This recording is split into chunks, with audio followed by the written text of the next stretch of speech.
నమస్కారం.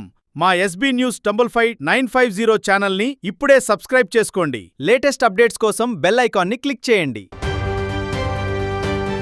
మీడియా మిత్రులందరికీ నమస్కారము.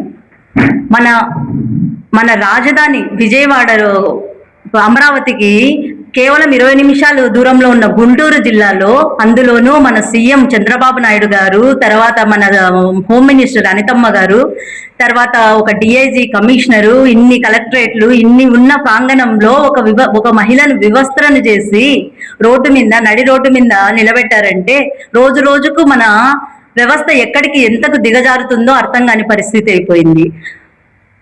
దాదాపు 2 నెలల ముందు వీణా వాణి అనే ఎస్సీ క్యాండిడేట్ అరవ శ్రీధర్ మీద కేసు ఫైల్ చేసి చాలా కోడూరులో ఈ ఇష్యూ అంతా దాదాపు 2 నెలలు వైసీపీ మహిళలందరూ దీని మీద ప్రొటెస్ట్ చేశారు. తర్వాత ఎంతో మనము రోడ్డుకెక్కి మాట్లాడాము. తర్వాత అంబేద్కర్ గారి విగ్రహం ముందు కూడా మన వినతి పత్రాలు సమర్పించుకున్నాము. ఇది జరిగిన తర్వాత తాటంచెట్రి నాయంగా నడి రోడ్డు మీద ఒక కర్ర తీసుకొని ఎస్సీ అంటూ తనను కులాన్ని దూషిస్తూ ఆమెను అంతగా కొట్టి అంత సీన్ చేస్తే కూడా కనీసం ఆ విషయంలో స్పందించడానికి ఎవరూ ముందుకు రాలేదు. కనీసం హోమ్ మినిస్టర్ కూడా నోరనేది కూడా ఇప్పలేదు.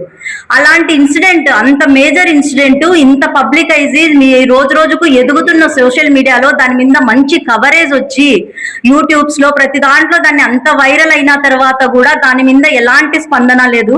కేవలం తనకిచ్చిన విప్ పదవిని అరవ శ్రీధర్ గారు వదులుకున్నారు. అంతకు మించి పార్టీ నుంచి, జనసేన పార్టీ నుంచి కేవలం మహిళలను ఉద్ధరించడానికి మాత్రమే ఆవిర్భవించిన పార్టీ, సుగాలి ప్రీతికి న్యాయం జరగాలి అనేదే నా మొదటి సంతకం అని ఉద్భవించిన పార్టీ ఎలాంటి స్పందన లేకుండా జనసేన అతని మీద కమిటీ వేశాము, కమిటీ నిర్ధారిస్తుంది అని చిన్న ఒక మాట మాత్రం చెప్పి దానికి ఆడికే క్లోజ్ చేశారు. ఆ రోజు ఒక జనసేన నాయకుడు, జనసేనలో ఒక పవర్ఫుల్ నాయకుడు అని చెప్పుకుంటాడు ఈ తాటంశెట్టి నాగేంద్ర, ఆయన చేసిన దానికి ఎలాంటి స్పందన లేకపోయేసరికి ఈ రోజు గుంటూరులో ఇది జరిగింది. అందులోనూ సీఎం కేవలము మన చీఫ్ మినిస్టర్ గారు ఉండే రెసిడెన్స్ కు 20 మీటర్స్ దూరంలో ఇది జరిగింది. తర్వాత నిన్న చిత్తూరులో మన చంద్రబాబు నాయుడు గారి సొంత నియోజకవర్గము, ఆయన ఇంటికి 20 నిమిషాల దూరంలో ఒక వికలాంగుర గుడ్డి ఆమె మీద ఇలాంటి చర్య జరిగింది. కానీ స్పందించడానికి మాత్రం ఎవ్వరికి ఎలాంటి ఉద్దేశము లేదు ప్రస్తుత ప్రభుత్వానికి. అక్కడ జనసేన వాడు చేస్తేనే ఏమీ చేయలేదు. కూటమిలో 80% ఉన్న వాళ్ళం మేము చేస్తే ఎవడేమంటాడులే అని విర్రవీగి కూర్చున్నారో మరి ఏమో తెలియదు. కానీ నిన్న బద్వేల్లో సేమ్ ఇన్సిడెంట్ రిపీట్ అవుతుంటే దీని వెనకల ఎవరిని క్వశ్చన్ చేయాలి? So who is responsible? Home minister నా, లేకపోతే వాళ్ళ అనుమతితోనే మేము ముందుకు కదులుతామన్న డిపార్ట్మెంట్ ను క్వశ్చన్ చేయాలన్నా?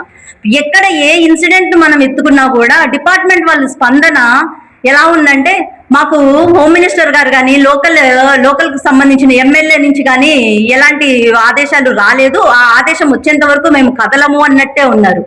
మరి రోజు రోజుకు ఇలా పెరిగిపోతుంటే అదే ఫస్ట్ రోజే దేవన్నే జనసేన వాళ్ళు నడి రోడ్డు మీద ఒక ఎస్సీ మహిళ, అంటే ఎస్సీ యాక్ట్లు ఏమైనట్టు మిగతా యాక్ట్లన్నీ ఏమైనట్టు ఒక ఎస్సీ మహిళను కొట్టిన రోజే కూటమి ప్రభుత్వం కనుక స్పందించుంటే ఈ రోజు ఇంకొకటికి ధైర్యం చెల్లుతుందా దాన్ని రిపీట్ చేయడానికి? అంటే ఒక పెద్దగా, ఒక ఇంటి పెద్దగా నువ్వు నీ బిడ్డను మందలించలేకపోయినావు కాబట్టి ఇంకొక బిడ్డ దాన్ని అదేదో గొప్ప విషయం అన్నట్టు దాన్ని కంటిన్యూ చేస్తున్నారు. సో ఆ రోజే కనుక కోడూరులో దాని మీద బలంగా ఎవరన్నా నిలబడి దానికి అగెయిన్స్ట్ గా ఏదైనా యాక్షన్ తీసుకుంటే ఈ హిస్టరీలు అనేవి రిపీట్ కాకుండా ఉంటాయి. ఇప్పుడు జగన్మోహన్ రెడ్డి గారు చేసిన దాంట్లో కేవలం 0.1% కూడా చేయలేని ఈ కూటమి ప్రభుత్వము జగన్మోహన్ రెడ్డిని నిందించే రైట్స్ లేవు. జగన్మోహన్ రెడ్డి గారి మీద కానీ అతిగా మాట్లాడే రైట్స్ కూడా ఎవరికీ లేవు. ఒక దిశ యాప్ను తీసుకొని మా అందరి భద్రతను 24 గంటలు సర్వేలెన్స్ లో పెట్టిన జగన్మోహన్ రెడ్డి కాలి గోటికి కూడా సరిపోని వాళ్ళు ఈ రోజు కేవలం చిన్న తప్పిదాలను కూడా సరిదిద్దుకోలేని వాళ్ళు అతిగా ఊగిపోతూ మాట్లాడుతున్నారు తప్ప దేనికి పనికిరాని, ఉపయోగం లేని రాజకీయం చేస్తున్నారు. ఇంకా ఫ్రాంక్ గా చెప్పాలంటే ఇవన్నీ ఎక్కడికో దారితీస్తాయి. ఇక రాను రాను ఇప్పటికే జరిగిన ఈ 3 సంవత్సరాల్లో ఇది జరిగినప్పుడల్లా ఏదో మహిళా మనులం అంటూ మేము ముందుకు రావడము, మా వెనకలు ఒక 10 మందిని మమ్మల్ని సపోర్ట్ చేసే వాళ్ళని తీసుకొచ్చి మేము రోడ్ల మీద ధర్నాలు చేయడం ఇవే జరుగుతున్నాయి. కానీ వీటికన్నిటికీ ఏం స్పందన లేదు. కానీ అదే ఈ రాజకీయ నాయకులను ఎవరన్నా గొంతెత్తి మీరు చేస్తుంది తప్పు అని ఒకరు మాట్లాడితే ఉప్పా కేసు అంటారు, ఇంకో కేసు అంటారు. కానీ ఇలాంటి వాళ్ళకి ఇవన్నీ వర్తించవా? అంటే ఒక ఆడదాని మానం కంటే మీ మీద ఒకరు వాగే అతివాగుడుకు కేసులు ఉంటాయి, కానీ మా మీద జరిగే అఘాయిత్యాలకు ఎలాంటి కేసులు ఉండవా? హోంమంత్రి గారు, తర్వాత మహిళా కమిషనర్ గారు నిద్రపోతున్నట్టున్నారు. దయచేసి ఇప్పటికైనా మేల్కోండి.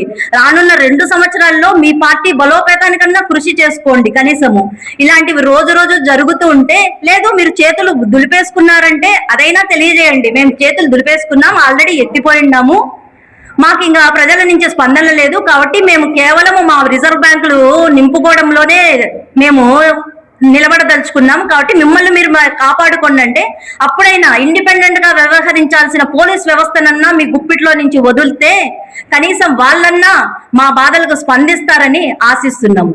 సో కూటమి ప్రభుత్వానికి ఒకటే విన్నపము, రోజు రోజుకు పెరుగుతున్న ఈ అఘాయిత్యాలను అరికట్టి ఏదన్నా మీరు మాకు సహాయపడకపోతే రేపు పరిణామాలు విపరీతంగా ఉంటాయి. ఈ రోజు కేవలం మేము 30 మందిని రోడ్డు ఎక్కచ్చు, కానీ రేపటికి అదే 30 మంది పెరుగుకుంటా పోతే మొత్తం జనాలలోనే ఒక సునామీ లాగా మీరు నిలబడలేని స్టేజ్కు దిగజారుతారని చెప్పేసి మిమ్మల్ని అందరినీ కోరుకునేది ఏంటంటే, దయచేసి మీకున్న పదవులను సక్రమంగా వినియోగించుకొని 24 గంటలు జగన్ రెడ్డి చేసే రాజకీయం మీద కాదు, మీరు ఏం చేస్తున్నారో మాకు చూపెట్టండి, మీరేం చేస్తున్నారో ప్రజల్లో చూపెట్టుకోండి. 24 గంటలు పాయింట్అవుట్ చేసుకుంటా అది ఏదో, కానీ రోజు రోజుకు దిగజారిపోతున్న ఈ వ్యవస్థను కాపాడుకోవాల్సిన బాధ్యత మీకుంది. లేని పక్షంలో ప్రతి ఒక్కరూ తిరుగుదాడి చేసే రోజులు దగ్గరలోనే ఉన్నాయి అనేది ఒక చెప్పుదెబ్బగా గుర్తుపెట్టుకోవాల్సిందిగా మనవి. Thank you.